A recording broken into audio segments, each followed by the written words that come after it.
alihi wa sahbihi ajma'in. Asyhadu an la ilaha illallah wahdahu la syarika lah wa asyhadu anna Muhammadan abduhu wa rasuluh, amma ba'd.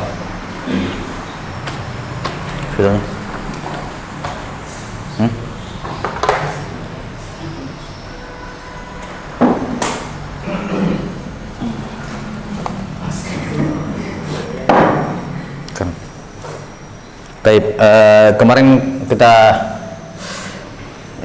lanjutkan penjelasan dari kitab Nubdhah fil Fiqh pada Syekh Abdurrahman bin Muhammad Al-Masyhur rahimahullah. Masih dalam pembahasan niat yang pertama atau rukun yang kedua ya dari puasa. Sudah disebutkan bahwa rukun puasa ada dua. Ya, rukun puasa ada dua. Yang pertama adalah apa? As-saim, orang yang berpuasa. Kemudian yang kedua adalah an-niyah, dan yang ketiga adalah tarku al-muftirat, meninggalkan pembatal puasa. Iya. Kita sudah di rukun yang kedua yaitu an-niyah. Kita sudah sebutkan bahwa niat dalam puasa ada perbedaan pada puasa al-fardu, puasa wajib, dan ada pada puasa an-nafal, puasa sunnah. Nah, pada puasa fardu ada tiga hal yang wajib dilakukan pada niat. Yang pertama kemarin at-tabyid. Iya. At-tabyid. At-tabyid artinya berniat dari malam hari. Ya, dari maghrib sampai sahur. Kalau ada orang tidak niat di antara maghrib sampai subuh, tidak syah puasanya hari itu. Sudah sampai sini? Tidak syah puasanya hari itu. Kemudian yang kedua adalah kulla lailah. Apa tadi kemarin di sini yang kedua? Kulla lailah. Assalam. Jadi niatnya itu tiap malam. Setiap malam. Tidak cukup berniat di awal Ramadan, nawaitu sauma ramadhana syahran kamilan misalnya. Saya niat puasa Ramadan sebulan penuh. Tidak cukup. Kalau dia berniat begitu di awal, terus malam kedua, malam ketiga tidak niat, maka tidak syah puasanya. Harus dia berniat tiap malam. Kenapa tiap malam? Karena hadis man lam yubayyiti siyama minal lail fala siyamalah. Siapa yang tidak berniat di malam hari, maka tidak ada puasa baginya. Malam hari dalam Ramadan berulang. Ya, bukan cuma satu malam, berulang. Dan puasa hari pertama, hari kedua, hari ketiga ini mustaqil, berdiri sendiri. Ini puasa hari ketiga tidak ada hubungannya dengan puasa hari kedua, sehingga dia ibadah yang berdiri sendiri, sehingga membutuhkan niat tersendiri. Jelas sampai sini? Ya, membutuhkan niat tersendiri. Karena itulah niat puasa Ramadan atau puasa wajib bukan hanya Ramadan, nazar, kafarat, qada, itu harus niat tiap malam. Kemudian yang ketiga at-ta'yin. At-ta'yin. Apa ta'yin? Menentukan puasanya. Menentukan apa? Puasanya. Puasa wajib yang dilakukan itu puasa apa? Kalau dia Ramadan misalnya dikatakan nawaitu sauma ramadhana ghadan. Baik. Nawaitu sauma ramadhan ghadan. Saya niat puasa Ramadan besok. Ya. Tentunya perhatikan dalam puasa tentunya harus meniatkan puasa. Ya, sama seperti sholat kemarin harus ada qasdul fi'il. Harus ada perbuatan. Dalam hal ini perbuatannya apa? Puasa. Jelas sampai sini? Nawaitu saum. Ya. Saum apa? Puasa apa? Ta'in. Saum Ramadan. Saya niat puasa Ramadan, gadan besok. Jelas sampai sini? Ini niat paling ringkas, paling pendek yang dimunculkan dalam hati di malam hari. Nawaitu saum Ramadan, gadan, paling pendek. Jelas sampai sini? Tidak wajib meniatkan fardiyah. Kalau di sholat kemarin kan harus ada niat fardiyah kalau sholat wajib. Dalam puasa tidak perlu. Kenapa? Karena kalau dia sudah mentain jenis puasanya, puasa Ramadan, tidak ada puasa Ramadan yang sunnah, semuanya wajib, maka tidak perlu diniatkan fardiyahnya. Karena yang namanya Ramadan pasti wajib kan, tidak ada puasa Ramadan sunnah. Atau dikatakan misalnya nawaitu shauma kafarah ghadan. Shauma kafarah semuanya wajib, tidak ada puasa kafarah sunnah. Atau nawaitu shauma nazrin ghadan. Ya, nazar ya semuanya wajib, tidak ada yang sunnah. Karena itulah tidak wajib meniatkan fardiyah, tidak wajib. Tidak wajib dia mengatakan nawaitu saum Ramadan fardhon, ya. atau fardhu Ramadan dan seterusnya. Kalimat fard tidak dibutuhkan, artinya tidak wajib. Jelas sampai sini? Tidak wajib, bukan tidak sunnah tapi tidak wajib. Artinya kalau ditinggalkan tidak ada masalah. Minimalnya nawaitu sauma titik-titik Ramadan nazar qada godan. Dah? Itu dimunculkan dalam hati di bagian manapun dari malam hari, terserah dimanapun dia munculkan. Jelas sampai sini? Taib. Kemudian para ulama mengatakan begini, kalau ada seorang bangun, dia tidak punya kebiasaan bangun subuh-subuh makan, tidak ada kebiasaan ya. Dia tidak punya kebiasaan, kemudian di bulan Ramadan dia sengaja bangun subuh, mungkin masak atau persiapkan makanan, kemudian dia makan sahur dan muncul di dalam hatinya besok puasa Ramadan. Maka kata para ulama, ini sudah bisa mengcover niatnya. Ini walaupun dia tidak memunculkan nawaitu shaum Ramadan qadan, tapi amalan dia berupa makan sahur di tengah di akhir malam, di tengah malam makan sahur, yang itu bukan kebiasaannya, sengaja bangun. Kemudian ketika dia makan sahur hadir makna puasa Ramadan dalam hatinya, yakni besok ini puasa Ramadan, ini besok Ramadan orang, ya, maka itu sudah mengcover niatnya. Ya, sampai sini sudah bisa mengcover niatnya. Jadi kalaupun dia tidak munculkan dalam hatinya kalimat nawaitu shauma Ramadan qadan, itu tidak ada masalah. Tapi yang paling afdal memang dia mentayin tadi. Yang paling afdal dia memunculkan itu dalam hatinya. Yang paling utama. Para ulama hanya membahas bahwa itu cukup, mencukupi. Tapi yang paling utama adalah apa? Memunculkan niat seperti yang disebutkan tadi dalam hati. Nawaitu shauma Ramadan qadan. Jelas? Nah, ini pada puasa wajib.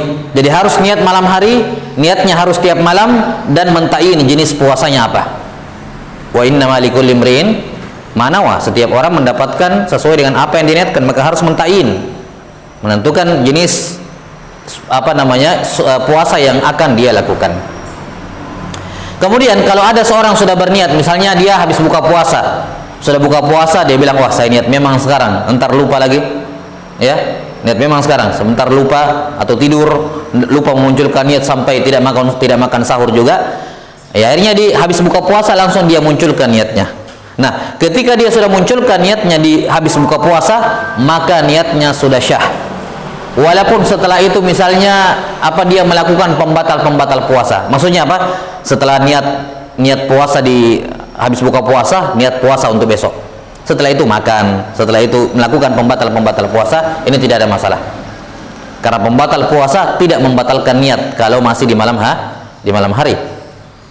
Kita sampai sini? Kalau masih di malam hari tidak membatalkan niatnya. Tapi ini pada puasa fardu. Adapun pada puasa sunnah, maka tidak dipersyaratkan tabyid, tidak dipersyaratkan harus bermalam, harus di malam hari. Pada puasa sunnah boleh berniat di pagi hari, boleh berniat di pagi hari. Misalnya dia bangun subuh, habis sholat subuh ketemu temannya, ya, temannya tanya, kamu tidak puasa? Wah, saya tidak niat tadi malam. Puasa apa? Dia bilang, ini puasa misalnya Asyura 10 Muharram. Oh iya, saya lupa. Ya sudah, saya berniat sekarang puasa. Jelas? Maka di sini boleh berniat puasa sunnah walaupun bukan malam hari, dengan dua syarat. Dua syarat. Jadi puasa sunnah yajuzu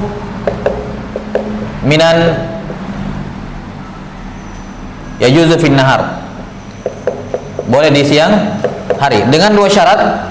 Syarat yang pertama qabla adh-dhuhr, sebelum tergelincir matahari. Jadi niat puasanya harus sebelum zuhur. Kapan dia ketemu temannya sudah sholat zuhur, dia bilang enggak puasa. Enggak, puasa apa? Puasa Asyura. Ya sudah, saya niat sekarang. Ini sudah tidak syah. Kenapa? Sudah lewat zuhur. Jelas sampai sini? Sudah lewat zuhur. Jadi batasnya adalah zuhur paling maksimal. Kemudian yang kedua tentunya, syarat yang kedua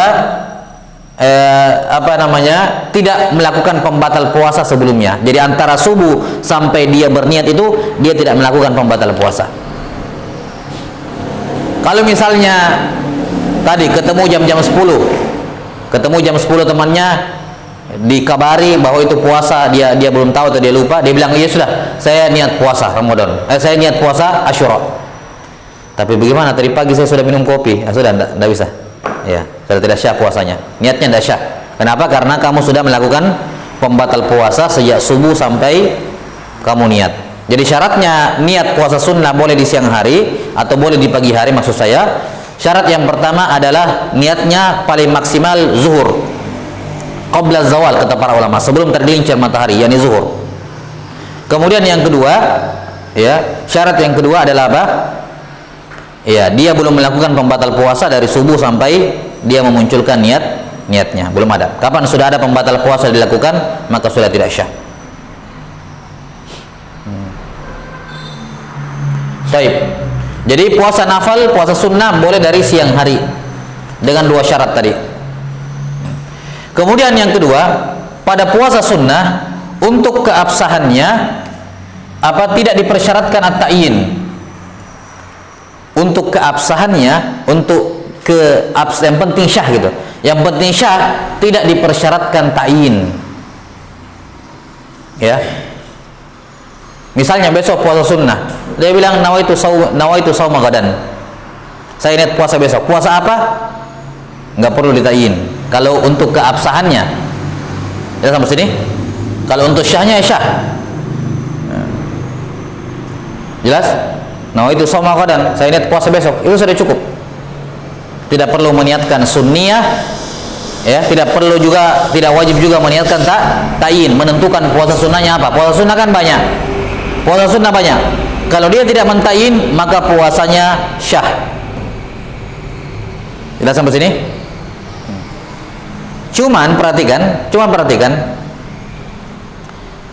untuk puasa-puasa sunnah tertentu yang ada pahala khususnya, ada pahala khusus. Misalnya puasa khusus yang ada pahalanya khususnya. Misalnya puasa Arafah, apa pahalanya khusus? Terampuni dosa setahun sebelum dan setahun setelahnya. Puasa Asyura setahun sebelum, 6 hari di bulan Syawal setelah Ramadan seperti puasa setahun. Nah, untuk mendapatkan pahala khusus seperti ini, dia disunnahkan menta'yin. Yani kalau dia mau dapatkan pahala khususnya, dia harus menta'yin, menentukan jenis puasa sunnahnya apa.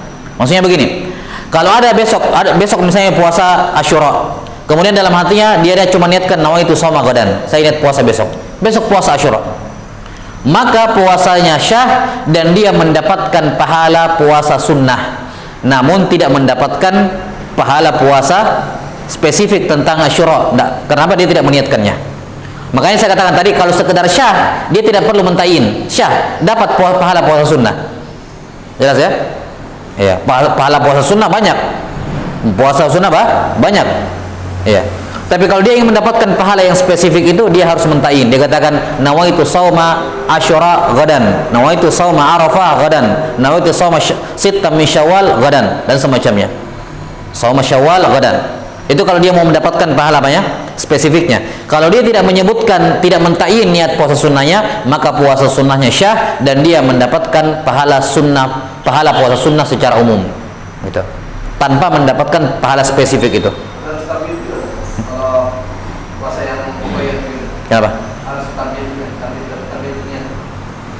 Apa? Harus tabiatnya. Kalau puasa mubayat seperti itu. Tabiat? Ada tabiat. Oh, tabiat tidak ada. Puasa sunnah tadi saya boleh di siang hari. Nah, yang mubayat, yang seperti kayak puasa itu kan sunnah, sama. Nafal, semua sunnah masuk di sini. Ya? Ya, jadi semua puasa sunnah apapun itu, baik ada pahala spesifiknya atau tidak, semua ini masuk di sini. Tidak wajib malam hari, bisa dari siang. Dengan dua syarat tadi. Dengan dua syarat tadi. Semua puasa sunnah apapun bentuknya. Baik. Jadi kita katakan untuk masalah at-ta'yin pada puasa sunnah ini la yushtarat li sihhatihi, tidak dipersyaratkan untuk keabsahan puasa sunnahnya. Tapi kalau dia ingin mendapatkan pahala spesifiknya, dia harus apa? Menta'yin. Innamal likulli imri'in ma nawa, setiap orang mendapatkan apa yang dia niatkan. Maksudnya sampai sini? Walaupun bukan dari malam hari. Walaupun di siang hari dia yang berniat dengan dua syarat tadi. Ya, sebelum zuhur dan belum melakukan pembatal puasa. Baik. Ini berkenaan dengan masalah niat. Kata beliau rahimahullah, wa tajibun niyatu bil qalbi kulla lailah. Wajib berniat dengan hati setiap malam. Ya, dan dianjurkan untuk melafalkannya dengan mulut untuk membantu hatinya memunculkan. Ya. Walaupun di sini kan puasa lebih longgar sebenarnya. Ya, lebih longgar. Yani untuk memunculkan dalam hati kita punya waktu lama dari maghrib sampai subuh, sehingga tidak seperti sholat kan butuh dimunculkan bersamaan dengan takbiratul ihram, sehingga butuh dibantu dengan lisan. Kalau seperti ini kan mudah, ya biar nggak diucapkan juga bisa dimunculkan dalam hati. Apalagi niatnya puasa lebih simple, ya kan, lebih simple dibandingkan niat sholat. Kata beliau rahimahullah, falau nasiyaha fiha, kalau ada seorang lupa berniat lupa berniat di malam hari pada puasa wajib, lupa berniat di malam hari, misalnya buka puasa, makan, sholat isya, setelah itu tidur, bangun makan sahur, tanpa ada muncul dalam hatinya puasa Ramadan. Ya, nanti setelah azan subuh dia baru ingat, wah ini puasa Ramadan ternyata. Dia tidak munculkan niat sepanjang malam, maka ini dianggap dia tidak berniat. Jelas sampai sini? Dianggap tidak berniat, lupa berniat. Ya. Atau contoh lain, ada orang tidur sebelum maghrib. Sebelum maghrib tidur, bangun sudah azan subuh. Jadi sepanjangan apa? Tidur. Nah, ini tidak dikatakan berniat di malam hari. Sebelum maghrib tidur, bangun setelah azan subuh. Atau pingsan sebelum maghrib, bangun setelah subuh. Atau mabuk sebelum maghrib, sadar dari mabuknya setelah subuh. Atau gila sebelum maghrib, sadar dari gilanya setelah subuh. Nah, ini semua tidak berniat. Jelas, ini semua tidak berniat. Kata beliau, kalau dia lupa niat atau dia meninggalkan niat, apapun alasannya, dia tinggalkan niat, apapun alasannya. Cuman kan bedanya, kalau sengaja berarti berdosa, kalau lupa ya tidak berdosa, kan begitu. Iya. Kata beliau, lazimahu ayyusbiha shaiman. Dia tetap wajib berpuasa. Kalimat shaiman di sini yakni lughatan, atau bisa dikatakan wajib bagi dia untuk berpuasa yakni suratu as-saum, tampilan luarnya puasa, tidak boleh melakukan pembatal puasa. Tapi wa yaqdi yauman, puasa hari itu tidak syah, dia wajib mengqada satu hari. Ya, jadi kalau ada orang tidak berniat di malam hari, pas masuk subuh dia mengatakan saya belum berniat, kita katakan apapun alasanmu tidak berniat, maka puasa hari itu tidak syah.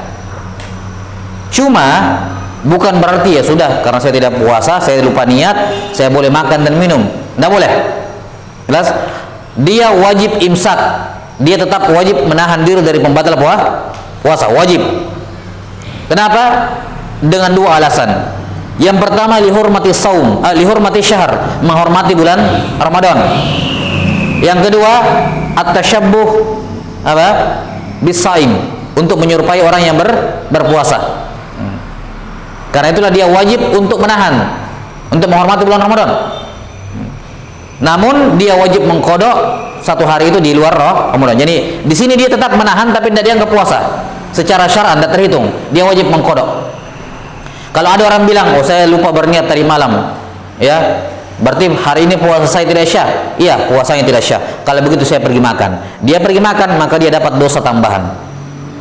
Dosa karena tidak berniat. Ini kalau dia sengaja meninggalkan niat ya. Dosa karena meninggalkan niat dan dosa karena makan. Walaupun puasanya tidak syah, tapi dia wajib untuk tetap menahan. Itu namanya apa? Imsak. Dalam hal ini yusbiha shaiman, yakni shaiman di sini bukan makna syar'i, yakni tampilan luarnya seperti berpuasa tapi tidak puasa. Yakni dianggap puasanya tidak syah, dihukumi puasanya tidak syah, dia wajib imsak, karena itulah wajib mengqada hari itu di hari yang lain. Baik.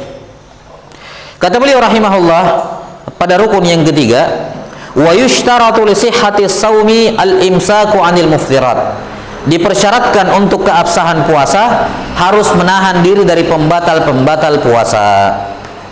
Ya, dari pembatal-pembatal puasa. Ada banyak pembatal-pembatal puasa, ya. Secara rinci Abu Syuja rahimahullah taala sendiri menyebutkan ada 10 ya secara detail. Malah kalau mau kita detailkan sebenarnya lebih, sampai 11 12. Ya. Nah, sebelumnya begini. Sebelum kita bahas pembatal puasa, saya lihat dulu apa yang disebutkan oleh beliau di sini.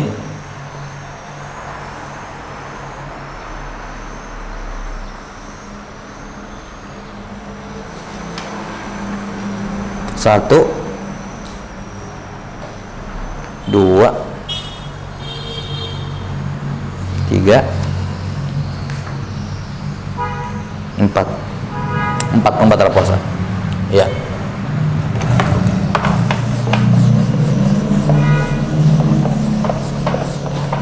Beliau rahimahullah menyebutkan 4 pembatal puasa. Al-muftirat beliau sebutkan 4. Yang pertama adalah al-aklu wasyurb, makan dan minum. Yang kedua al-qai'u amdan. Yang ketiga al-jima, berhubungan suami istri. Dan yang keempat al-istimna, mengeluarkan mani, onani. Iya. Ini 4 pembatal puasa yang beliau sebutkan. Dan ada pembatal-pembatal puasa yang lain. Nanti disebutkan di kitab-kitab yang lebih tebal. Taib. Perhatikan pembatal puasa ini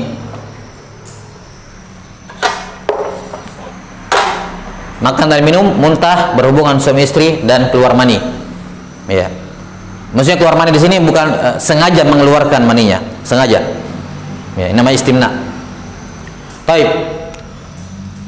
4 pembatal puasa ini kaidah umum, dobit dalam pembatal puasa, perhatikan dobitnya. Keempat pembatal puasa ini hanya membatalkan puasa kalau dilakukan dalam keadaan alimun, amidun, dan mukhtar. Keempat pembatal puasa ini hanya membatalkan puasa kalau dilakukan dalam keadaan alim, mengetahui, yakni alimun bin nahi, dia tahu bahwa itu dilarang, dalam Ramadan itu dilarang. Yang kedua amid, sengaja, tidak lupa. Dan yang ketiga mukhtar, atas pilihan sendiri, bukan paksaan, bukan orang terpaksa. Baik.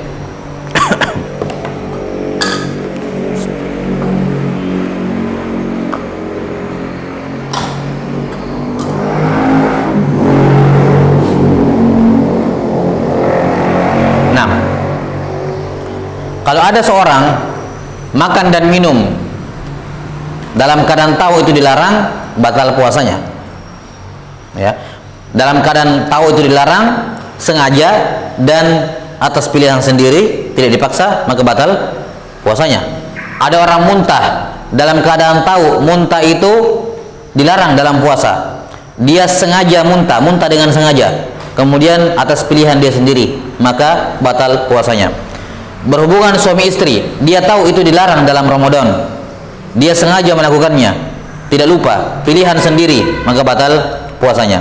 Dia mengeluarkan mani, onani, istimna, ya, dia tahu itu dilarang, amalan diharamkan, kemudian sengaja dilakukan dan tidak dipaksa, maka juga batal puasanya.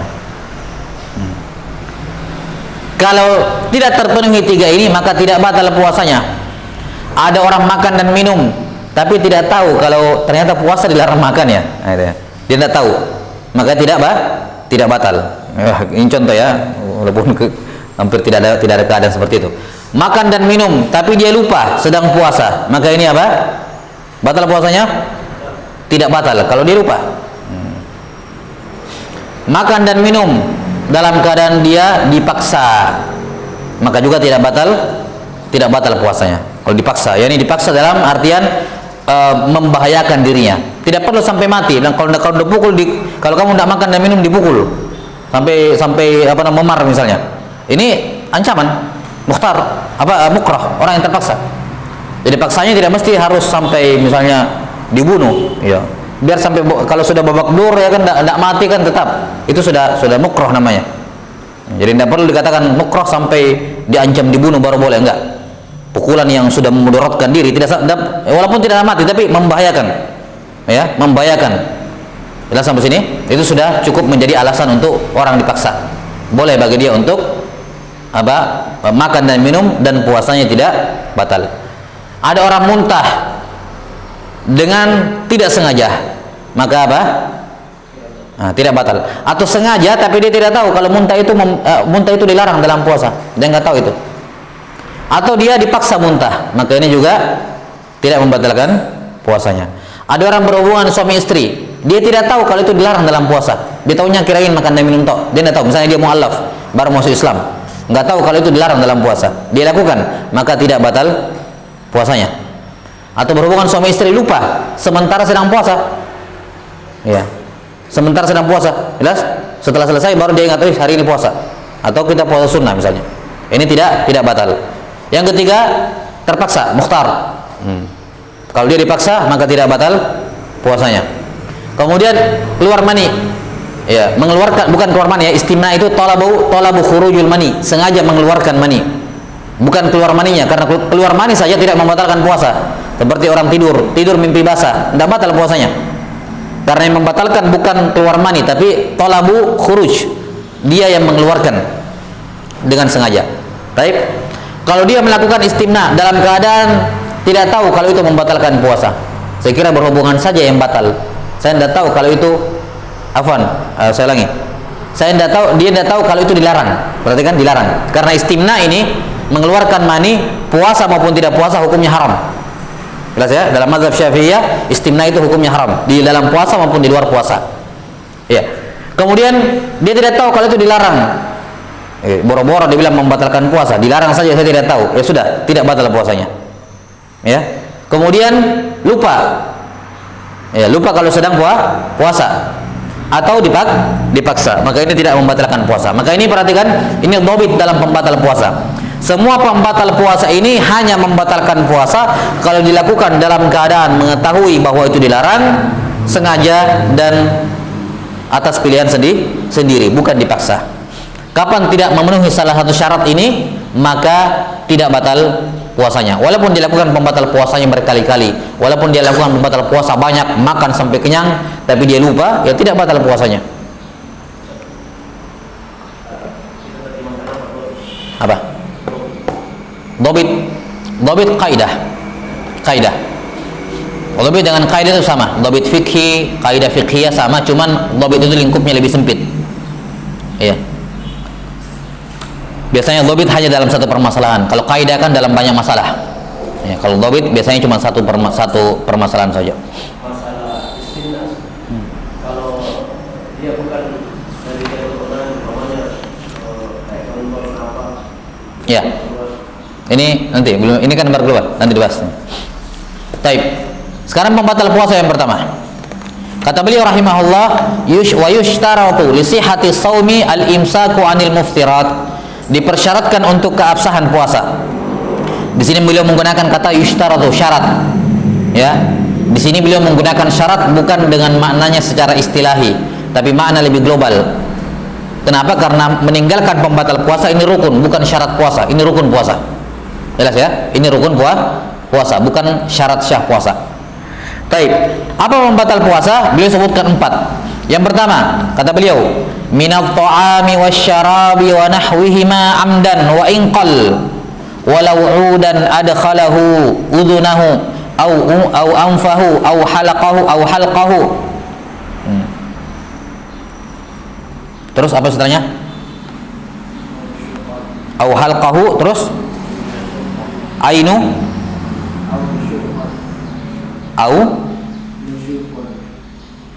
au nusyuqan. Mana di sini?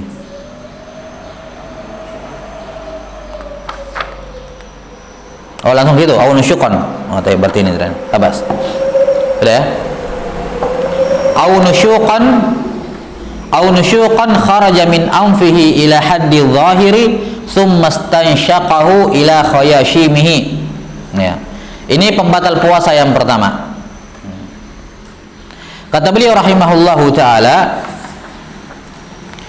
pembatal puasa yang pertama adalah ta'am wa syarab, makan dan minum, wa nahwihima, dan yang semisal dengan makan dan minum.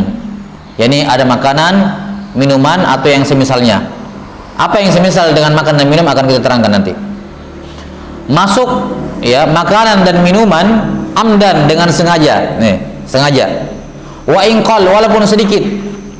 Walaupun sedikit. Misalnya ada sisa makanan, makan sahurnya, nyelip di giginya. Ya. Dia ada sengaja kemudian lepas, dia bisa buang tapi dia pergi telan, biar kecil batal puasanya karena dia sengaja telan. Jelas ya? Dia makan apa, minum susu, minum sirup, masih ada rasa-rasa susunya di sini, manis-manisnya, ya. Setelah azan subuh dia pergi telan dengan ludahnya, jadi ludahnya itu telan manis, ini batal puasanya kalau sengaja dia telan, walaupun sedikit, tidak boleh, walaupun sedikit tidak boleh. Kalau dia sengaja batal puasanya. Ya, kata beliau walau udan adkhalahu udhunahu, walaupun apa, kayu dia masukkan ke telinganya,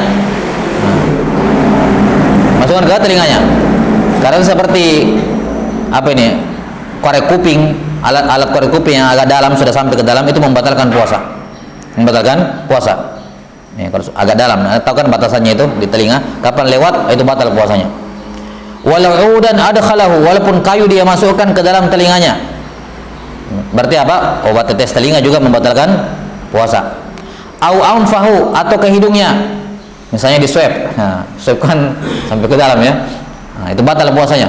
Atau obat tetes hidung, ada obat tetes hidung, gurah ya, bukan tetes hidung, gurah misalnya, nah, ini membatalkan puasa. Au halqahu, atau ke tenggorokannya, tenggorokan. Tenggorokan itu batasnya adalah makhraj huruf H. Di mana makhraj huruf H? Tengah tenggorokan, itu batasnya. Kalau ada air dari luar masih di makhraj huruf Kha, kita tarik keluar tidak batal. Tapi kalau sudah lewat tenggorokan tengah sudah batal, sudah dianggap ditelan. Walaupun setelah itu dikeluarkan lagi. Jelas? Yang penting sudah nyebrang makhraj huruf H, sudah dianggap ke dalam. Itu nama ini. Jadi ini perbatasan antara haddul zahir dengan haddul batin. Batasan luar sama batasan dalam. Bagian dalam mulut ini haddul zahir. Kalau ada orang kumur-kumur pakai air putih, yang penting dia telan tidak ada masalah. Karena masih haddul zahir, masih bagian luar, area luar tubuh. Dianggap luar. Sudah sampai sini? Itu bedanya hidung dengan mulut pada bab puasa dengan bab wudu, bab toharah. Iya. Kalau dalam bab toharah, bagian dalam hidung dan bagian dalam mulut dihitung apa? Luar atau dalam? Dalam toharah. Dalam toharah, bagian dalam hidung sama dalam mulut ini dianggap luar atau dalam? Dalam. Karena itulah tidak wajib untuk kumur-kumur ketika wudu, tidak wajib kumur-kumur ketika mandi junub, karena dia dianggap dalam, kan begitu ya? Karena dalam mandi junub yang disiram hanya bagian luar, ini bagian dalam. Tapi dalam puasa Tapi dalam puasa, perhatikan sampai sini, dalam puasa hidung sama mulut dihitung luar. Sampai sini. Dalam bab puasa, bagian dalam hidung sama bagian dalam mulut itu dihitung luar. Ya, batasannya kalau di hidung khayshum, ini nih, tulang hidung ini. Ini ada tulang hidung, itu batasannya. Kapan lewat situ bagian dalam namanya haddul batin. Kalau di tenggorokan, di mulut batasannya adalah makhraj huruf H. Kapan lewat H sudah haddul batin, batasan bagian dalam tubuh. Kalau sebelumnya masih bagian luar, masih aman. Itu dalam bab puasa. Baik. Kata beliau rahimahullah,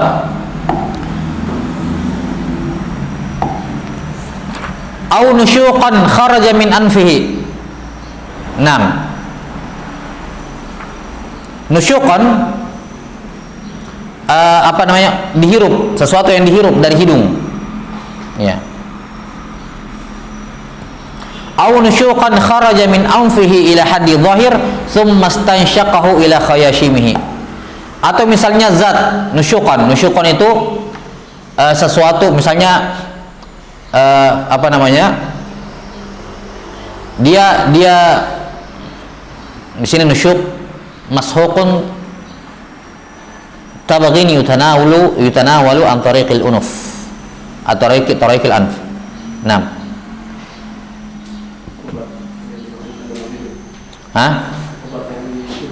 Iya, sebenarnya kan ini karena disebutkan setelahnya keluar ke haddul zahir baru keterangan lagi. Jadi begini, kalau hidung batasannya kan tulang ini. Kapan dia kumur-kumur atau menghirup sesuatu zat kemudian melewati tulang ini, maka batal puasanya. Maka batal puasanya. Sudah sampai sini? Kalau misalnya ada dahak atau ingus ya, dari dalam sini keluar ke sini. Ketika sudah di sini, berarti sudah dilar dalam atau luar? Luar. Nah, kapan dia isap lagi, batal puasanya. Sampai ini batal puasanya. Memang dia dari dalam, tapi dia sudah nyebrang keluar, masuk lagi, batal puasanya karena itu batasannya. Langsung sini batasannya.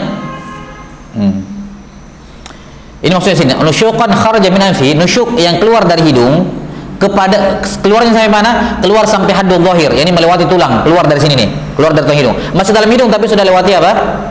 Tulang ini, khayshum, sudah melewati tulang, itu sudah dianggap haddul zahir. Summa stansyaqahu, setelah itu dia isap kembali ila khayashimihi, melewati khayshumnya, maka ini juga batal puasanya. Baik. Perhatikan, ini pembatal puasa yang paling penting dan yang paling panjang pembahasannya.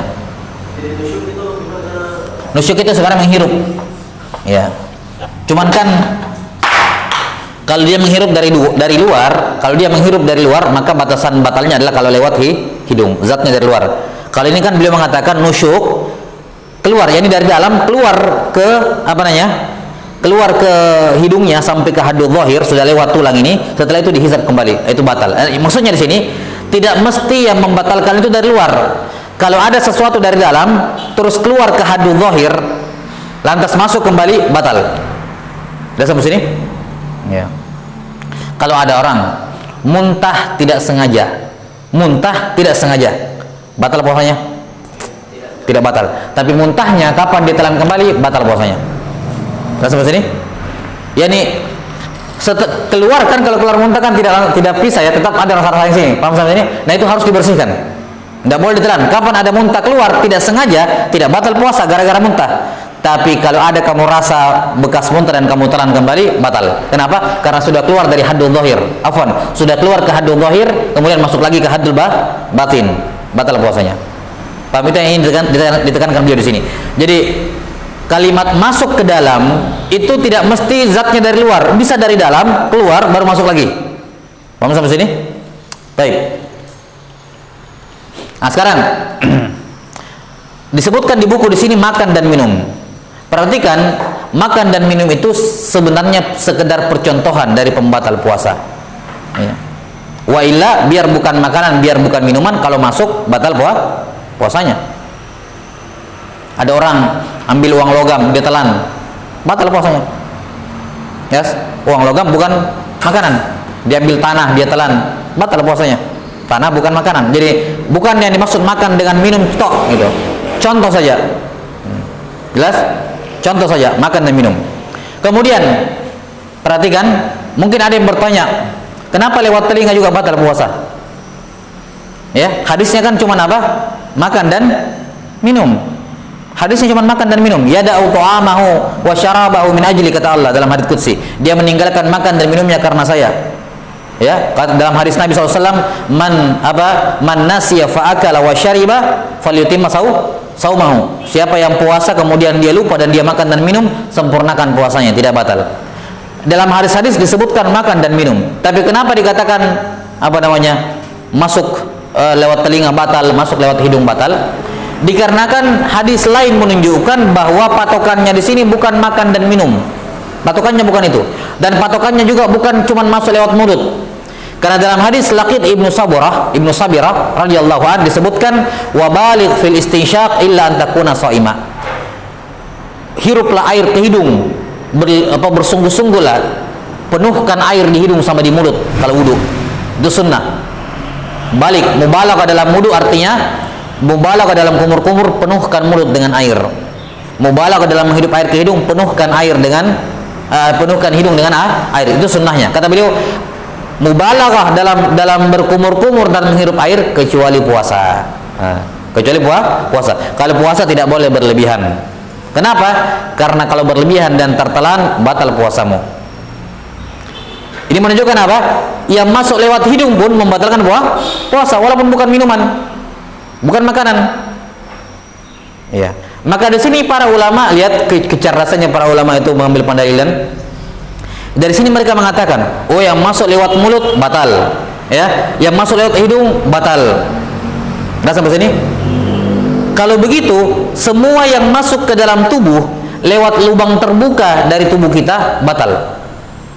Semua lubang terbuka yang lain dari tubuh dikiaskan ke mulut dan ke hidung. Kalau begitu, telinga lubang terbuka, maka ini juga masuk lewat situ batal, sama seperti masuk lewat hidung. Lewat dubur juga lubang terbuka. Iya. Ada orang puasa, kemudian tiba-tiba tidak bisa keluar beolnya, tertahan, diinjeksi di bawah, ambil obat itu yang ditusukkan ke bawah baru keluar ini, atau sekedar masuk batal puasanya. Kalau sampai sini sekedar masuk batal puasanya. Ya, kalau dia misalnya habis cebok, ya, habis buang air besar, kemudian cebok pakai sabun, kemudian ada sabun masuk ke dalam, batal puasanya. Ya, batal puasanya. Ya, sampai sini ada masuk air ke situ, batal puasanya. Sudah sampai sini? Tentunya kalau berlebihan. Kalau masih dalam taraf membersihkan najis tidak ada masalah. Tapi kalau sudah 3 kali 5 kali bersih masih juga hantam air sampai masuk air ke dalam, maka batal puasanya. Karena ini sudah dianggap taraf berlebihan, tidak diizinkan lagi. Jelas sampai sini? Maka semua, kata para ulama, semua zat dari luar yang masuk ke dalam tubuh melalui lubang yang terbuka dari tubuh kita, maka itu membatalkan puasa. Kias kepada mulut dan hidung. Karena mulut ada nasnya, hidung juga ada dalilnya, ada nasnya. Yang lainnya tidak ada memang, tapi dikiaskan. 6. Karena itulah dobit dalam masalah ini, dobitnya adalah pembatal puasa ainun wasala ilal jaufi min manfadhin maftuh.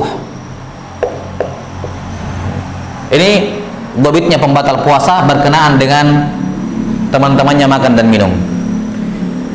Ain, semua ain yang sampai wasala ilal jauf, sampai ke dalam tubuh, yang mana masuknya dia min manfadhin maftuh, dari lubang terbuka dari tubuh, tubuh.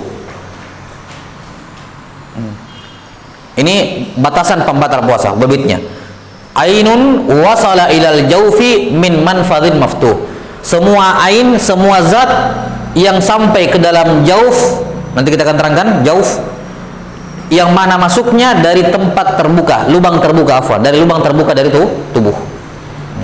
Itu membatalkan puasa.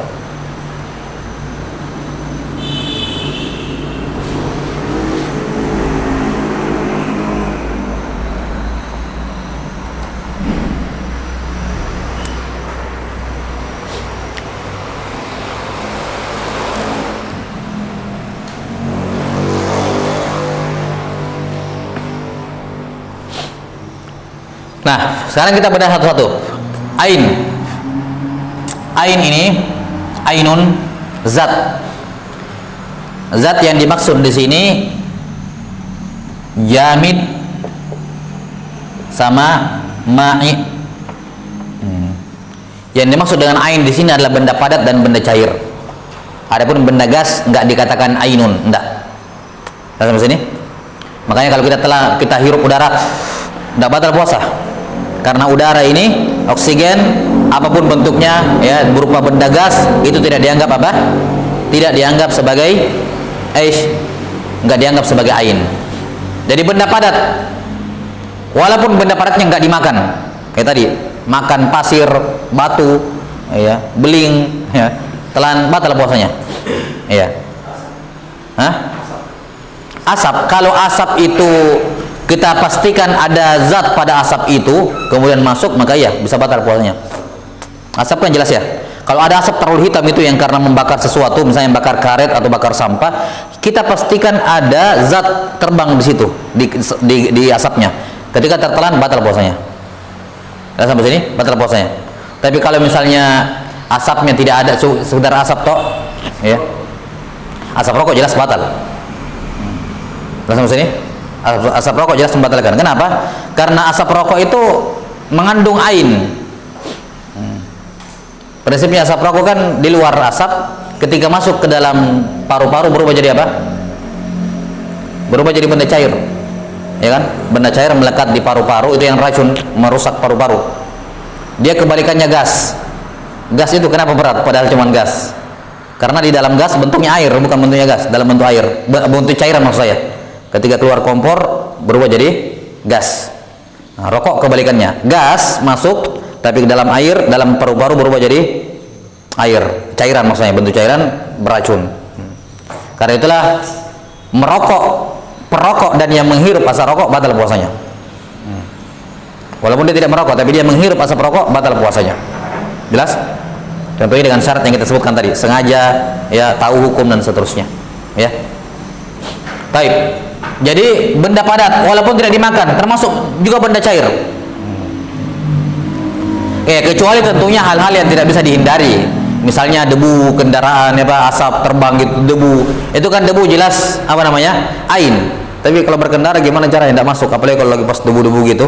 Itu diberikan rukhsah para ulama, tidak dikecualikan di situ. Ya, dikecualikan. Tidak membatalkan puasa kalau masuk debu dalam mulutnya, dalam hidungnya ketika berkendara atau ketika jalan kaki, tiba-tiba ada debu begitu masuk, itu tidak dianggap tidak membatalkan puasa. Nah, ini benda padat, apapun benda padatnya, demikian pula benda cair. Apapun benda cairnya masuk, maka itu membatalkan puasa. Jadi ma'i mencakup jamid sama ma'i. Afwan, kata ainun mencakup jamid sama ma'i. Adapun gas tidak. Kalau murni gas, karena itulah semacam Ventolin, ada obat semprot asma, memang 90 berapa persen gas, tapi ada beberapa persen di dalamnya ada airnya, ada obat pelancar pernafasan yang membuka pernafasan. Nah, itu ain itu. Karena itulah membatalkan puasa. Ya. Jelas sampai sini? Membatalkan puasa. Yang seandainya yang disemprot gas, murni gas, tidak batal puasanya. Tapi masalahnya ada yang lain. Ya, memang 90-an% gas isinya itu Ventolin, tapi ada zat lain ditambahkan. Ya. Kemudian sampainya ke al-jauf. Yang mana yang namanya jauf? Jauf itu ada dua. Yang pertama al-ma'idah, perut, dan yang kedua ad-dimagh. Ini otak dalam kepala. Ya, di dalam apa? Di dalam tengkorak ini. Dalam tengkorak. Makanya kalau dihirup ke sini masuk ke otak, batal puasanya. Ya, sampai sini. Dihirup di hidung masuk ke otak, batal puasanya. Atau ditelan masuk ke perut, batal. Dari bawah juga masuk ke perut, batal. Sudah sampai sini. Jadi jauf ini maksudnya ini semua nih. Ini, makanya masuk dari bawah juga batal. Ini semua jauf. Paham? Sama ini, karena kan di dalam tengkorak ini kan ada apa namanya? Cairan, ya cairan otak sih isinya, tapi kan itu rongga sebenarnya. Paham? Itu termasuk jauf. Termasuk apa? Jauf. Karena kalau antum menghirup air ke hidung, melarinya kemana? Otak kan sakit di sini di kepala nih. Kalau hirup air ke hidung, itu menunjukkan cairannya ke sana. Dan Nabi mengatakan jangan berlebihan ketika apa? Menghirup air ke hidung, menunjukkan bahwa kalau masuk ke situ batal juga puasanya. Jelas? Maka jauf di sini ada dua, ma'idah, perut, ini dalam ini, sama dimagh. Kemudian termasuk dalam kategori jauf kata para ulama adalah ihlil. Apa itu ihlil? Ihlil itu lubang pada kemaluan laki-laki di depan, lubang pada zakar, dan lubang pada puting susu dari ASI, dari perempuan. Kalau ada masuk dari situ, itu juga batal puasanya. Itu termasuk apa? Jauf. Termasuk apa? Jauf kata para ulama. Jadi termasuk jauf adalah ihlil. Ihlil itu adalah tadi lubang tempat keluarnya ASI sama apa? Tempat keluarnya kencing pada laki-laki. Itu ihlil. Kemudian yang ketiga perhatikan, keluarnya masuknya zat dari luar itu min manfadin maftuh, dari tempat terbuka dari tubuh. Ada berapa tempat terbuka? Al-fam, mulut. Yang kedua, hidung. Tiga, al-udhun. Yang keempat, ad-dubur. Baik, dubur. Ini masuk lewat ini semua, batal puasanya. Karena itulah celak obat tetes mata tidak membatalkan puasa, walaupun dia rasakan dinginnya sampai sini, netes gini, kerasa dingin sampai sini, tidak membatalkan puasa. Kenapa? Mata bukan manfadhin maftuh, bukan tempat lubang terbuka, bukan. Baik, lawannya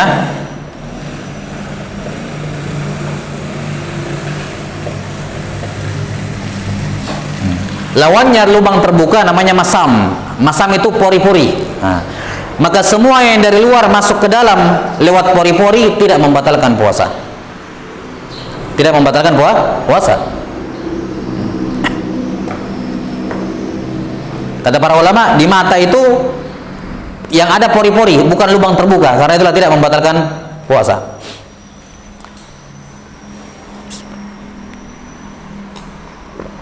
Kenapa masuknya dari pori-pori tidak membatalkan puasa? Karena Nabi SAW mengizinkan, membolehkan mandi ketika puasa, boleh.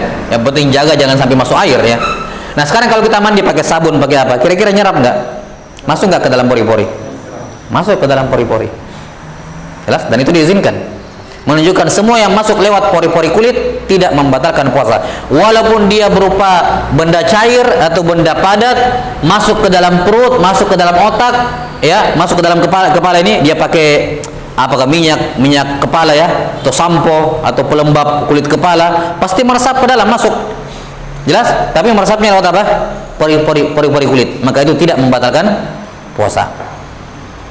Karena itulah semacam suntikan, apapun suntikannya, termasuk vaksin, ya, apapun jenis suntikan, termasuk infus, tidak membatalkan puasa. Tidak membatalkan puasa. Ini yang mu'tamad dalam mazhab Syafi'iyah, bahwa semua zat dari luar masuk lewat pori-pori, ya, berupa suntikan atau yang semacamnya, tidak membatalkan puasa. Apakah suntikannya pada pembuluh darah atau pada otot, tidak ada bedanya. Sebagian membedakan. Kalau pada pembuluh darah batal puasanya, kalau pada otot tidak batal. Apakah yang disuntikkan itu memberi daya tahan tubuh atau tidak, tidak ada bedanya. Sama-sama tidak membatalkan puasa. Sebagian membedakan, kalau yang disuntikkan itu memberikan daya tahan tubuh, batal, kalau tidak, maka tidak batal. Ini tidak ada perbedaannya. Karena orang kumur-kumur menghirup air ke hidung, tidak memberikan apa? Tidak memberikan tambahan apa-apa, tapi tetap batal. Orang telan koin tidak memberikan apa-apa, malah penyakit, tapi tetap batal. Maka tidak ada urusannya masalah memberikan tambahan tenaga atau tidak. Tapi dia masuk lewat pembuluh darah, masuk lewat pori-pori, bukan dari lubang terbuka, sehingga apa? Tidak batal puasanya. Jelas? Ini pendapat yang mu'tamad dalam mazhab Syafi'iyah berkenaan dengan masalah suntikan, injeksi dan semacamnya yang masuk lewat pori-pori. Ya, yang mu'tamad adalah tidak batal. Wallahu alam bissawab. Baik, sebentar dulu. Naktafi. Wallahu a'lam bissawab. Dua pembatal lain insyaallah taala kita jelaskan pada pertemuan berikutnya. Subhanakallahumma bihamdik asyhadu an la ilaha illa anta astaghfiruka wa atubu ilaik. Alhamdulillahirabbil alamin. Sallallahu ala nabiyyina Muhammadin wa ala alihi wa sahbihi wasallam. Fadal.